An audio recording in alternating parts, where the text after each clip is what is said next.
नमस्कार, चंडीगढ़ तो खबरों के इस बुलेटिन में तुहाडा स्वागत है। मैं हाँ जगजीत कौर ते हुण पेश ने इस बुलेटिन दीआं मुख्य खबरां। राष्ट्र अज मना रहा है 74वां दिहाड़ा। प्रधानमंत्री ने दिल्ली के लाल किले की फसील तो लहराया राष्ट्रीय झंडा और कौम नूं कीता संबोधन।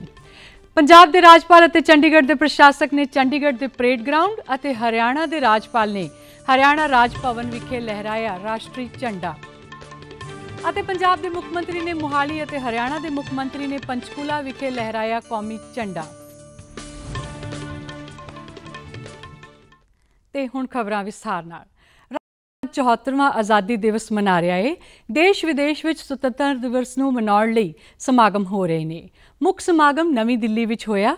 प्रधानमंत्री नरेंद्र मोदी ने दिल्ली के इतिहासिक लाल किले की फसील तो राष्ट्रीय झंडा लहराया और कौम नूं संबोधन किया। रक्षा मंत्री राजनाथ सिंह ने लाल किले ते प्रधानमंत्री की अगवाई की।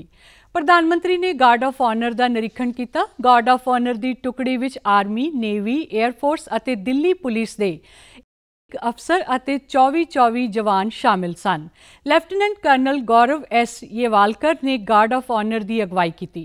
प्रधानमंत्री ने अज के पवित्र मौके ते देशवासियों को बधाई और शुभकामनावां नाल अपने संबोधन की शुरुआत करते हुए अमर शहीदां और बहादुरां दे बलिदानां नूं सब तो पहला नमन किया। आज जो हम स्वतंत्र भारत में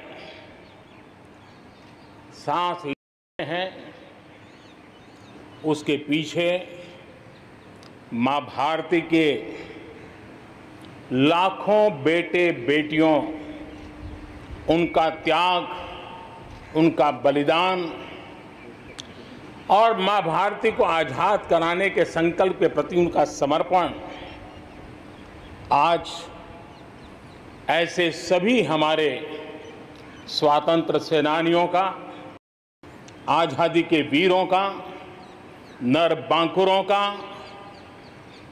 वीर शहीदों का नमन करने का ये पर्व है। नरेंद्र मोदी ने देशवासियों को संबोधन करते हुए आर्थिक विकास तो लैके कोरोना वायरस, महिला शक्तिकरण, डिजिटल इंडिया, गुआढ़ी देशों नाल संबंध और आत्मनिर्भर भारत की गल की। प्रधानमंत्री ने कहा कि LOC तो लैके LAC तक देश की प्रभुसत्ता ते जिसने भी अख चुकी है, भारतीय फौज ने उस भाषा में जवाब दिता है। उन्होंने प्रभुसत्ता के सम्मान नूं सर्वोच्च करार देंदे हुए कहा कि देश के बहादुर जवान की कर सकते हैं, देश की कर सकता है, ये सब दुनिया ने देखा है।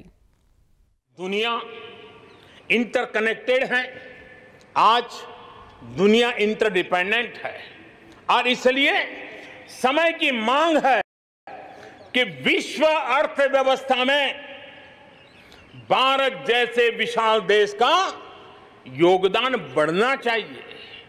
विश्व कल्याण के लिए भी ये भारत का कर्तव्य है और भारत को अपना योगदान बढ़ाना है तो भारत को स्वयं को सशक्त होना होगा, भारत को आत्मनिर्भर होना होगा।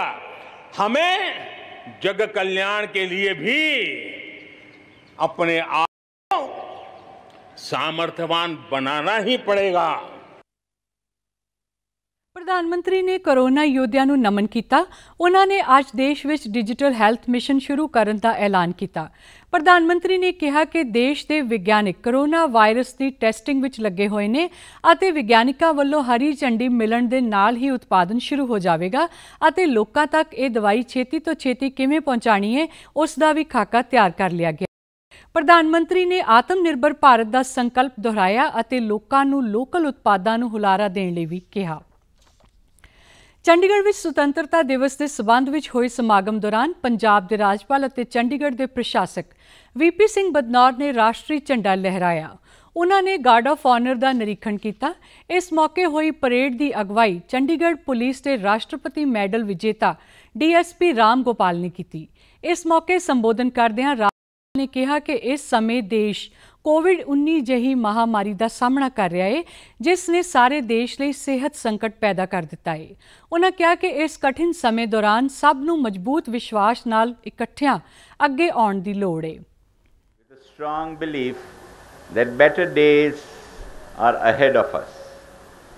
Nations across the globe have also joined this fight by using the advances of science and technology. Together, we are tackling this pandemic, and I want to reassure you that if we remain united, resolute, and responsible, then we will be able to overcome it. VP Singh Badnore ਨੇ ਕਿਹਾ ਕਿ ਚੰਡੀਗੜ੍ਹ ਅਤੇ ਪੰਜਾਬ ਵਿੱਚ corona virus ਦੇ ਬਿਹਤਰ ਪ੍ਰਬੰਧਨ ਕਾਰਨ ਬਿਮਾਰੀ ਤੋਂ ਠੀਕ ਹੋਣ ਵਾਲਿਆਂ ਦੀ ਅਸਾਧਾਰਨ ਹੈ। ਉਨ੍ਹਾਂ ਕਿਹਾ ਕਿ ਕੋਰੋਨਾ ਵਾਇਰਸ ਨਾਲ ਸਮੂਹਿਕ ਕੋਸ਼ਿਸ਼ਾਂ ਕਰਕੇ ਨਿਪਟਿਆ ਜਾ ਰਿਹਾ ਹੈ। ਉਨ੍ਹਾਂ ਕਿਹਾ ਕਿ ਵਿਸ਼ਵ ਸਿਹਤ ਸੰਗਠਨ ਨੇ ਵੀ ਚੰਡੀਗੜ੍ਹ ਪ੍ਰਸ਼ਾਸਨ ਦੀ ਕਾਮਯਾਬੀ ਨੂੰ ਮਾਨਤਾ ਦਿੱਤੀ ਹੈ। ਉਨ੍ਹਾਂ ਨੇ ਕਿਹਾ ਕਿ ਬਿਮਾਰੀ ਨਾਲ ਫਰੰਟ ਤੇ ਜਾ ਕੇ ਲੜਨ ਵਾਲਿਆਂ ਦੀ ਮਿਹਨਤ ਕਾਰਨ ਬਿਮਾਰੀ ਨੂੰ ਕਾਬੂ ਵਿੱਚ ਰੱਖਣ ਵਿੱਚ ਸਫਲਤਾ ਮਿਲ ਰਹੀ ਹੈ। ਇਸ ਮੌਕੇ ਰਾਜਪਾਲ ਨੇ ਵੱਖ-ਵੱਖ ਖੇਤਰਾਂ ਵਿੱਚ ਵਧੀਆ ਕਾਰਗੁਜ਼ਾਰੀ ਦਿਖਾਉਣ ਵਾਲੇ ਅਧਿਕਾਰੀਆਂ ਅਤੇ ਸੰਗਠਨਾਂ ਨੂੰ ਸਨਮਾਨਿਤ ਕੀਤਾ। ਚੰਡੀਗੜ੍ਹ ਪੁਲਿਸ ਦੇ ਰਾਸ਼ਟਰਪਤੀ ਮੈਡਲ ਨਾਲ ਸਨਮਾਨਿਤ ਓਮ ਪ੍ਰਕਾਸ਼ ਮਿਸ਼ਰਾ ਨੂੰ ਵੀ ਸਨਮਾਨਿਤ ਕੀਤਾ ਗਿਆ। ਸੁਤੰਤਰਤਾ ਦਿਵਸ ਮੌਕੇ ਹਰਿਆਣਾ ਰਾਜ ਭਵਨ ਵਿੱਚ ਹੋਏ ਸਮਾਗਮ ਦੌਰਾਨ ਰਾਜਪਾਲ ਸਤਿਆਦੇਵ ਨਾਰਾਇਣ ਆਰਿਆ ਨੇ ਰਾਸ਼ਟਰੀ ਝੰਡਾ ਲਹਿਰਾਇਆ। ਇਸ ਮੌਕੇ ਸੰਬੋਧਨ ਕਰਦਿਆਂ ਉਨ੍ਹਾਂ ਨੇ ਹਰਿਆਣਾ ਦੇ ਵੀਰ ਸ਼ਹੀਦਾਂ ਆਜ਼ਾਦੀ ਘੁਲਾਟੀਆਂ ਨੂੰ ਨਮਨ ਕਰਦਿਆਂ ਕਿਹਾ ਕਿ ਕੋਰੋਨਾ ਕਾਲ ਵਿੱਚ ਹਰਿਆਣਾ ਸਰਕਾਰ ਨੇ ਇੱਕ ਪਾਸੇ ਜਿੱਥੇ ਬਿਮਾਰੀ ਦਾ ਡਟ ਕੇ ਮੁਕਾਬਲਾ ਕੀਤਾ ਹੈ, ਉਸੇ ਦੇ ਨਾਲ ਹੀ ਦੂਜੇ ਪਾਸੇ ਵਿਕਾਸ ਦੀ ਗਤੀ ਤੇ ਅਸਰ ਨਹੀਂ ਪੈਣ ਦਿੱਤਾ। ਉਨ੍ਹਾਂ ਨੇ ਪਰੇਡ ਦਾ ਨਿਰੀਖਣ ਕੀਤਾ ਅਤੇ ਮਾਰਚ ਪਾਸਟ ਤੋਂ ਸਲਾਮੀ ਲਈ।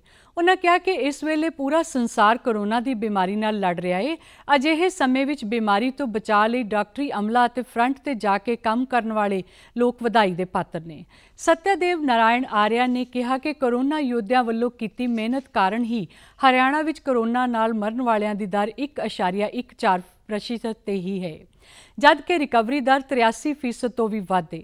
ਰਾਜਪਾਲ ਨੇ ਕਿਹਾ ਕਿ ਹਰਿਆਣਾ ਵਧੀਆ ਸਿਹਤ ਸੇਵਾਵਾਂ ਮੁਹੱਈਆ ਕਰਾਉਣ ਦੇ ਮਕਸਦ ਨਾਲ ਹਰ ਜ਼ਿਲ੍ਹੇ ਵਿੱਚ ਇੱਕ ਮੈਡੀਕਲ ਕਾਲਜ ਖੋਲ੍ਹਣ ਦਾ ਟੀਚਾ ਰੱਖਿਆ ਗਿਆ ਹੈ ਅਤੇ ਹਰਿਆਣਾ ਆਯੁਸ਼ਮਾਨ ਭਾਰਤ ਯੋਜਨਾ ਲਾਗੂ ਕਰਨ ਵਾਲਾ ਪਹਿਲਾ ਰਾਜ ਹੈ। ਰਾਜਪਾਲ ਨੇ ਕਿਹਾ ਕਿ ਹਰਿਆਣਾ ਇਸ ਵੇਲੇ ਵਿਕਾਸ ਦੇ ਹਰ ਖੇਤਰ ਵਿੱਚ ਅੱਗੇ ਵਧ ਰਿਹਾ ਹੈ। 74ਵੇਂ ਆਜ਼ਾਦੀ ਦਿਹਾੜੇ ਮੌਕੇ ਪੰਜਾਬ ਦੇ ਮੁੱਖ ਮੰਤਰੀ ਕੈਪਟਨ ਅਮਰਿੰਦਰ ਸਿੰਘ ਨੇ ਮੋਹਾਲੀ ਦੇ 6 ਫੇਸ ਦੇ ਪਰੇਡ ਗਰਾਊਂਡ ਵਿੱਚ ਹੋਏ ਸਮਾਗਮ ਦੌਰਾਨ ਕੌਮੀ ਝੰਡਾ ਲਹਿਰਾਇਆ ਅਤੇ ਮਾਰਚ ਪਾਸਟ ਤੋਂ ਸਲਾਮੀ ਲਈ। ਕੇ ਸੰਬੋਧਨ ਕਰਦਿਆਂ ਉਨ੍ਹਾਂ ਨੇ ਉਨ੍ਹਾਂ ਸਾਰੇ ਆਜ਼ਾਦੀ ਘੁਲਾਟੀਆਂ ਨੂੰ ਯਾਦ ਕੀਤਾ ਜਿਨ੍ਹਾਂ ਨੇ ਆਜ਼ਾਦੀ ਦੀ ਲੜਾਈ ਦੌਰਾਨ ਕੁਰਬਾਨੀਆਂ ਦਿੱਤੀਆਂ ਅਤੇ ਜੇਲ੍ਹਾਂ 'ਚ ਗਏ। ਮੁੱਖ ਮੰਤਰੀ ਨੇ ਪੰਜਾਬ ਵਿੱਚ ਆਜ਼ਾਦੀ ਲਹਿਰ ਦੌਰਾਨ ਲੱਗੇ ਮੋਰਚਿਆਂ ਦਾ ਵੀ ਜ਼ਿਕਰ ਕੀਤਾ। ਕੈਪਟਨ ਅਮਰਿੰਦਰ ਸਿੰਘ ਨੇ ਕਿਹਾ ਕਿ ਦੇਸ਼ ਦੀਆਂ ਸਰਹੱਦਾਂ ਤੇ ਤੈਨਾਤ ਫੌਜੀ ਹਰ ਵੇਲੇ ਸਾਨੂੰ ਸਭ ਨੂੰ ਸੁਰੱਖਿਅਤ ਰੱਖਣ ਵਿੱਚ ਲੜ ਰਹੇ ਨੇ। ਆਜ਼ਾਦੀ ਤੋਂ ਲੈ ਕੇ ਅੱਜ ਤੱਕ ਕਈ ਅਸੀਂ ਜੰਗ ਲੜੇ ਨੇ। अनेका साडे जवान और अफसर साहबान सरदार साहबान शहीद होए और उन्होंने अपने देश के वास्ते रक्षा करते हुए खुशी नाल अपनी जाना दित्तियां। 1947 सी, 1962 सी, 1965 सी, 1971 सी, कारगिल दी 1999।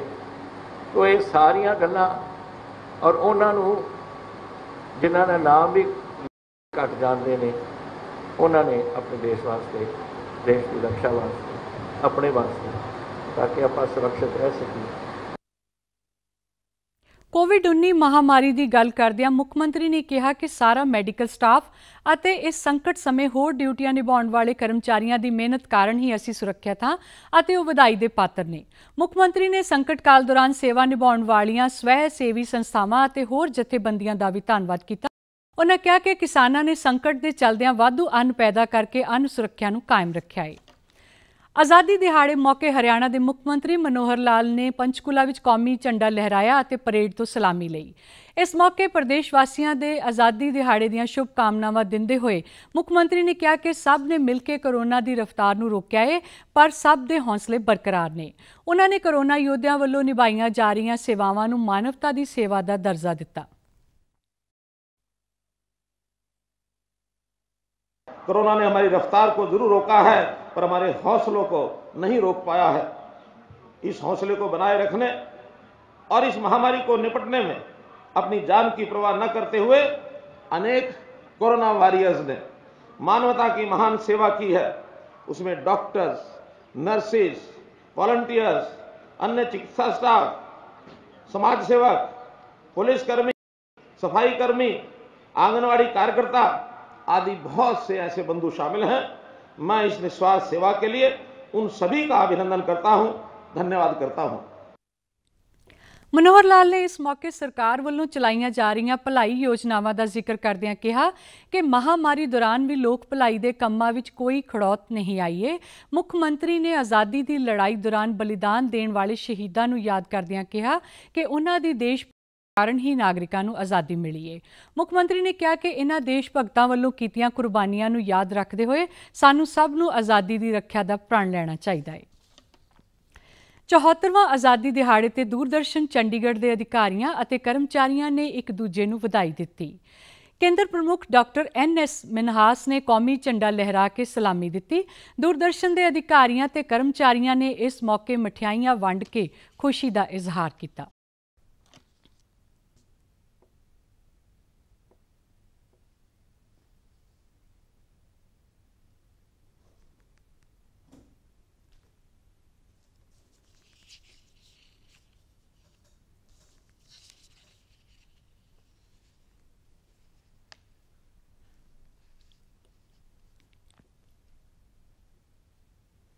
पंजाब ਅਤੇ हरियाणा हाईकोर्ट के चीफ जस्टिस रवि शंकर ने कौमी झंडा लहराया। इस मौके हाईकोर्ट के जज और कर्मचारी हाज़र रहे। चीफ जस्टिस इस मौके सब नूं आज़ादी दिहाड़े की बधाई दी। हाईकोर्ट के जज साहिबान और कर्मचारियों ने आपस में आज़ादी दिहाड़े दीआं वधाइयां सांझियां कीतियां। इस मौके महामारी नूं देखदिआं समाजिक दूरी का विशेष ध्यान रखा गया। ਅੱਜ 74ਵਾਂ ਸੁਤੰਤਰਤਾ ਦਿਵਸ ਨੂੰ ਮਨਾਉਣ ਲਈ ਚੰਡੀਗੜ੍ਹ ਨਗਰ ਨਿਗਮ ਦੇ ਸੈਕਟਰ 17 ਸਥਿਤ ਦਫ਼ਤਰ ਵਿੱਚ ਵੀ ਕੀਤਾ ਗਿਆ। ਚੰਡੀਗੜ੍ਹ ਦੀ ਮੇਅਰ ਰਾਜਪਾਲਾ ਮਲਿਕ ਨੇ ਤਿਰੰਗਾ ਲਹਿਰਾਇਆ। ਇਸ ਸਮਾਗਮ ਵਿੱਚ ਨਗਰ ਨਿਗਮ ਦੇ ਅਫਸਰ ਅਤੇ ਕਰਮਚਾਰੀਆਂ ਨੇ ਹਿੱਸਾ ਲਿਆ ਅਤੇ ਇੱਕ ਦੂਜੇ ਨੂੰ ਆਜ਼ਾਦੀ ਦਿਹਾੜੇ ਦੀਆਂ ਵਧਾਈਆਂ ਦਿੱਤੀਆਂ। ਇਸ ਮੌਕੇ ਸੰਬੋਧਨ ਕਰਦਿਆਂ ਮੇਅਰ ਨੇ ਕਿਹਾ ਕਿ ਆਜ਼ਾਦੀ ਸੰਗਰਾਮੀਆਂ ਦੀਆਂ ਕੁਰਬਾਨੀਆਂ ਸਦਕਾ ਅੱਜ ਅਸੀਂ ਆਜ਼ਾਦੀ ਦਾ ਮਾਣ ਕਰ ਰਹੇ ਹਾਂ। ਉਹਨਾਂ ਨੇ ਕੋਰੋਨਾ ਮਹਾਮਾਰੀ ਦੌਰਾਨ ਕੋਰੋਨਾ ਯੋਧਿਆਂ ਵੱਲੋਂ ਦਿੱਤੀਆਂ ਜਾ ਰਹੀਆਂ ਸੇਵਾਵਾਂ ਦੀ ਸ਼ਲਾਘਾ ਕੀਤੀ। ਤੇ ਹੁਣ ਖਬਰਾਂ ਫਟਾਫਟ। ਰਾਸ਼ਟਰਪਤੀ ਨੇ ਹਥਿਆਰਬੰਦ ਬਲਾਂ ਲਈ 84 ਬਹਾਦਰੀ ਪੁਰਸਕਾਰਾਂ ਨੂੰ ਦਿੱਤੀ ਮਨਜ਼ੂਰੀ। ਅਤੇ ਤੁਸੀਂ ਸਾਡੇ ਸਮਾਚਾਰ YouTube channel DD news Chandigarh, Facebook DD news Chandigarh ਅਤੇ Twitter handle DD news CST ਤੇ ਵੀ ਦੇਖ ਸਕਦੇ ਹੋ। ਇਸੇ ਦੇ ਨਾਲ ਚੰਡੀਗੜ੍ਹ ਤੋਂ ਖਬਰਾਂ ਦਾ ਇਹ ਬੁਲੇਟਿਨ ਖਤਮ ਹੁੰਦਾ। ਆਗਿਆ ਦਿਓ। ਨਮਸਕਾਰ।